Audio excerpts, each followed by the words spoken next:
Hello friends, एक बार पुनः आप लोगों के समक्ष में उपस्थित हूँ अपना करंट अफेयर्स का वीडियो लेकर, जिसमें हम लोग डिस्कस करेंगे आज की और कल की कुछ करंट अफेयर्स का।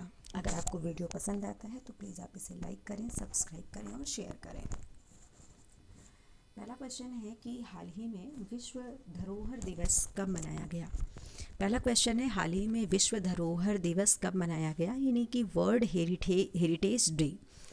तो अभी 2 दिन पहले यानी कि 18 अप्रैल को विश्व धरोहर दिवस मनाया गया। कोई भी ऐसा स्थान जो ऐतिहासिक सांस्कृतिक तौर पर इम्पोर्टेंट होता है, महत्वपूर्ण होता है, तो उसके लिए यूनेस्को, जिसका हेडक्वार्टर पेरिस में है, वो किसी भी स्थान को हेरिटेज डिक्लेयर करती है।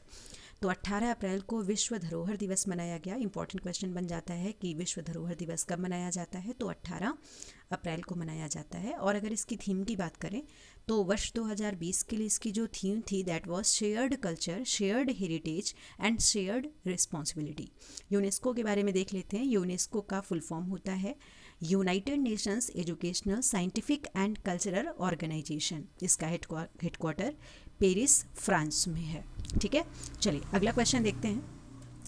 हाल ही में किस राज्य सरकार ने ई लर्निंग हेतु परियोजना इस्माइल शुरू की है, यानी ऐसा कौन सा राज्य है जो इस्माइल SMILE परियोजना को जिसने शुरू किया है। तो कोविड-19 के चलते पूरे देश में लॉकडाउन है, स्टूडेंट्स की बहुत सारी पढ़ाई जो है वो बाधित हो रही है।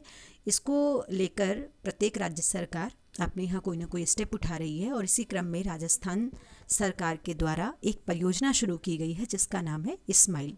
तो आपसे प्रश्न ऐसे पूछा जा सकता है कि इस्माइल परियोजना जो शुरू की गई है ये बेसिकली किससे रिलेटेड है। तो क्वेश्चन में जैसा कि आप लोगों ने देखा कि ये ई लर्निंग से रिलेटेड है।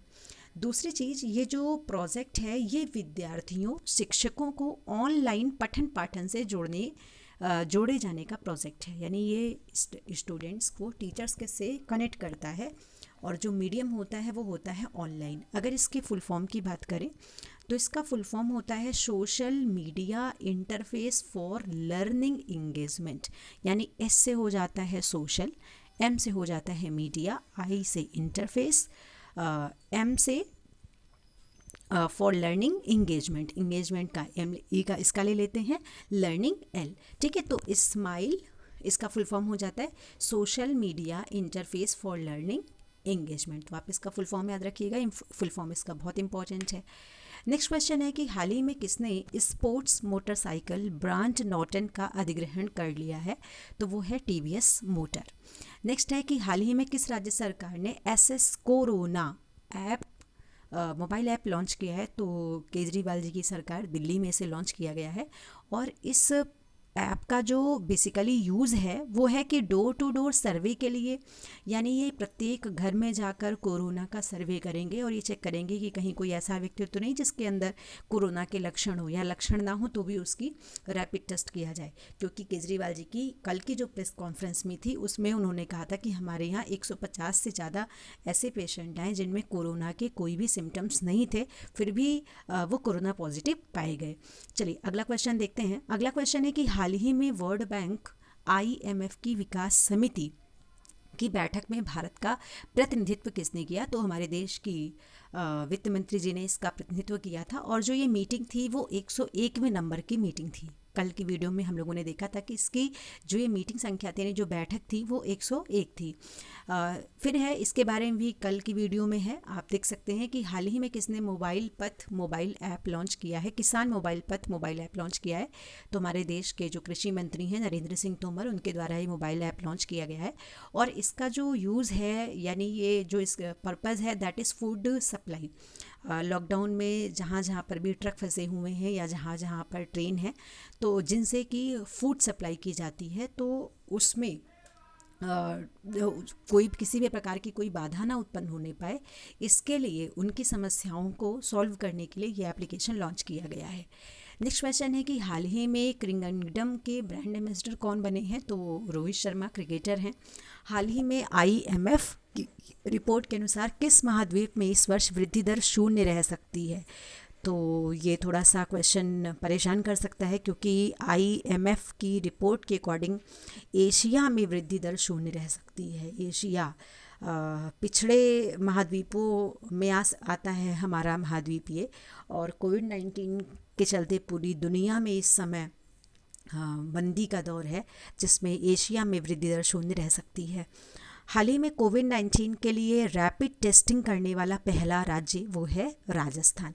एक बात और आप ध्यान रखिएगा कि सबसे ज़्यादा अगर कहीं पे टेस्टिंग हुई है तो राजस्थान में हुई है, जबकि यूपी सरकार के द्वारा पूल टेस्टिंग शुरू की जा रही है। तो रैपिड टेस्ट करने वाला तो राजस्थान है, आर से राजस्थान, आर से रैपिड टेस्ट, जबकि पूलिंग टेस्ट करने वाला जो स्टेट है वो उत्तर प्रदेश है।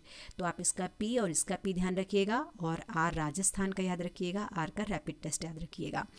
नेक्स्ट है कि हाल ही में किस बैंक ने सुरक्षा ग्रिड अभियान शुरू किया है, तो वो HDFC बैंक है। इसने सुरक्षा ग्रिड अभियान शुरू किया है। और हाल ही में सरकार ने यानी केंद्र सरकार ने जितने भी डाक कर्मचारी हैं उनको 10 लाख रुपए का मुआवजा देने की घोषणा की है। तो आप ये भी ध्यान रखिएगा कि 10 लाख रुपए का मुआवजा मिल रहा है कि अगर कोई भी डाक कर्मचारी है, और क्योंकि इस समय डाक सेवाएं सुचारू रूप से चलाई जा रही हैं, कंटिन्यूअसली हैं, ऐसे में उनके इन्फेक्टेड होने के भी चांस बढ़ जाते हैं। इस वजह से केंद्र सरकार के द्वारा घोषणा की गई है कि जितने भी डाक कर्मचारी हैं उनको 10 लाख रुपए का मुआवजा मिलेगा। अगला क्वेश्चन है कि हाल ही में प्रधानमंत्री गरीब कल्याण योजना के तहत खाद्यान्न वितरण का रिकॉर्ड किसने बनाया है, यानी सबसे ज़्यादा खाद्यान्न डिस्ट्रीब्यूट करने वाला स्टेट कौन सा है। तो ऑब्वियस सी बात है कि जहाँ की पॉपुलेशन ज़्यादा होगी वहाँ पर ज़्यादा राशन डिस्ट्रीब्यूट किया जाएगा। तो उत्तर प्रदेश टॉप पर है, सबसे ज़्यादा हमारे यहाँ जनसंख्या भी है, और सबसे ज़्यादा यहाँ पर जो खाद्यान्न था वो डिस्ट्रीब्यूट भी किया गया है। स्वास्थ्य मंत्रालय ने अभी प्रेस कॉन्फ्रेंस की थी, उसमें इसने कहा था कि लॉकडाउन की होने की वजह से हमारे देश में 40% मामलों में कमी आई है। तो क्वेश्चन है कि हाल ही में भारत सरकार ने कोविड-19 के मामलों में कितने प्रतिशत की कमी होने की घोषणा की है, तो उसका आंसर हो जाता है 40%। हाल ही में 2020 के लिए एशियान की अध्यक्षता किसे मिली है, तो वो मिलती है वियतनाम को। हाल ही में किस राज्य में ग्रीन पिट वाइपर की एक नई प्रजाति खोजी गई है, तो वो है अरुणाचल प्रदेश। ये सांप की तरीके की एक प्रजाति है जो कि अभी अरुणाचल प्रदेश में खोजी गई है, जिसका कलर बिल्कुल ग्रीन होता है। हाल ही में SBI कोरैप रिपोर्ट के अनुसार वित्त वर्ष 2021 में भारत की GDP कितने प्रतिशत तक गिर सकती है, तो 1.1% तक गिर सकती है। इसके अलावा हाल ही में किस देश ने प्रत्येक घर में 2 मास्क की डिलीवरी शुरू कर दी है, तो वो देश है जापान। हाल ही में नॉर्मन हंटर का निधन हुआ, ये कौन है, तो ये फुटबॉलर हैं, यूनाइटेड किंगडम यानी ब्रिटेन से बिलोंग करते हैं। तो ये इंपॉर्टेंट पॉइंट हो जाता है कि नॉर्मन हंटर कौन है जिनका हाल ही में निधन हो गया है, तो ये एक फुटबॉलर हैं जो कि UK से बिलोंग करते हैं, यूनाइटेड किंगडम ब्रिटेन से बिलोंग करते हैं। इसके अलावा है हाल ही में आई रिपोर्ट के अनुसार दुनिया का सबसे डिजिटल निपुण कौन सा देश है, यानी ऐसा कौन सा देश है जहाँ के लोग सबसे ज़्यादा डिजिटली स्किल्ड हैं, तो वो देश है भारत। हाल ही में भारतीय उच्चायोग ने किस देश में व्यवसायियों के लिए एक वर्चुअल राउंड टेबल आयोजित की है, तो वो देश है ब्रिटेन। हाल ही में किस राज्य सरकार ने कोरोना रोगियों को 10,000 रुपीज़ देने की घोषणा की है, तो वो राज्य है मध्य प्रदेश। और अगला क्वेश्चन है कि हाल ही में किस देश के राष्ट्रपति ने अपने किसानों के लिए 19 अरब डॉलर के राहत पैकेज की घोषणा की है, तो वो देश है अमेरिका। और लास्ट में हाल ही में shuttling to the top story, बहुत इंपॉर्टेंट क्वेश्चन है। हाल ही में shuttling to the top story of the VP Sindhu का कोई सभी लोग जानते होंगे। इन पर आधारित एक किताब आई है जिसका नाम है to the top the story.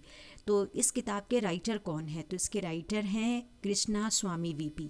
तो आपको 2 चीज़ ध्यान रखनी है कि ये किताब किससे रिलेटेड है, to the top story of the VP Sindhu की किताब है, और इसके राइटर है Krishna Swami V, to the top of the story of VP Sindhu.